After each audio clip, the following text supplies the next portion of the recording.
Rangareddy urban జిల్లా BJP దళిత మోర్చా అధ్యక్షులు బాణాల ప్రవీణ్ కుమార్ నేతృత్వంలో భారతీయ జనతా పార్టీ రంగారెడ్డి జిల్లా అర్బన్ దళిత మోర్చా ఆధ్వర్యంలో doctor IPS officer RS Praveen Kumar పై సరూర్ నగర్ పోలీస్ స్టేషన్లో ఫిర్యాదు చేశారు. ఈ సందర్భంగా బాణాల ప్రవీణ్ కుమార్ మాట్లాడుతూ బాధ్యత గల పదవిలో ఉన్న ఐపీఎస్ ప్రవీణ్ కుమార్ హిందూ దేవతలపై దళితుల మనోభావాలు దెబ్బతినే విధంగా మాట్లాడిన మాటలు వెనక్కి తీసుకోవాలని హెచ్చరించారు.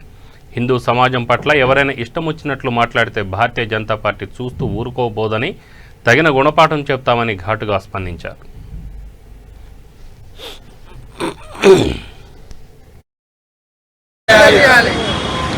भारत माता की जय, भारत माता की जय, जय श्री राम, जय श्री राम, जय श्री राम, जय श्री राम. संस्थानो निषेధించాలి. యాంటీ హిందూ ప్రోగ్రామ్ చేస్తున్న స్వైర సంస్థను నిషేధించాలి. భారత్ మాతా की జై, భారత్ మాతా की జై, జై శ్రీ రామ్, జై శ్రీ రామ్, జై భీమ్. ప్రవీణ్ కుమార్ ఐపీఎస్ గారు హిందూ దేవి దేవతలపైన మరి కొన్ని అనుచిత వ్యాఖ్యలు చేయడం జరిగింది.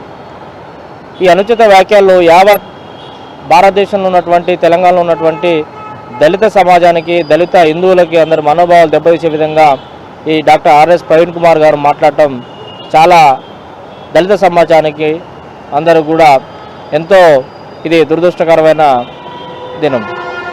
ఎందుకంటే నిజమైన హిందువులంటే దళిత జాతి బిడ్డలు. నిజంగా హిందువులంటే మాతంగి మాత ఒక హిందువు, ఆది జాంబవంతుడు ఒక హిందువు. అలాంటి హిందూ కుటుంబంలో పుట్టేట్టు మా హిందువులని మమ్మల్ని కించపరిచే విధంగా మాకు హిందువులు వద్దు, మాకు రాముడు వద్దు, సీత వద్దు, ఎవరొద్దు అని చెప్పి గురుకుల పాఠశాల సాక్షిగా గవర్నమెంట్ ఏదైతే ఆర్గనైజేషన్ నడుపుతుండ్రో ఆ గురుకుల పాఠశాల సాక్షిగా ఆయన ఈ వ్యాఖ్యలు చేయటం అనేది తగదు. నోరు జాగ్రత్తగా అదుపులో పెట్టుకొని ఒక ఉన్నతమైన పదవిలో ఉండి ఐపీఎస్ అడిషనల్ డీజీపీ ర్యాంకులో ఉన్నటువంటి ఐపీఎస్ ప్రవీణ్ కుమార్ గారు నోరు అదుపులో పెట్టుకొని వారి లిమిట్లో వాళ్ళు మాట్లాడితే మంచిదని చెప్పి భారతీయ జనతా పార్టీ రంగారెడ్డి జిల్లా అర్బన్ దళిత మోర్చా హెచ్చరిస్తుంది. అదేవిధంగా నిజమైన దళితులు అంటేనే హిందువులు. మా హిందువులందరినీ మాకు చిచ్చు పెట్టి కొంతమంది హిందూ సోదరుల్ని, కొంతమంది పేద హిందువులందరినీ మభ్యపెట్టి వాళ్ళని హిందూ మతానికి దూరం చేసే విధంగా ఈ స్వైరేవ్స్ అనేది సంస్థ పనిచేస్తుంది. ఇది యాంటీ హిందూ సంస్థ. స్వైరేవ్స్ అనేది ఒక యాంటీ హిందూ సంస్థ. ఈ యాంటీ హిందువులు తయారీ అనే లక్ష్యంగా ప్రవీణ్ కుమార్ గారు లక్ష్యంగా పెట్టుకున్నారు. ఇది చాలా తగదు. ఇది ప్రజలందరూ దళిత సోదరులందరూ కూడా చూస్తున్నారు. కాబట్టి దళిత సోదరులందరూ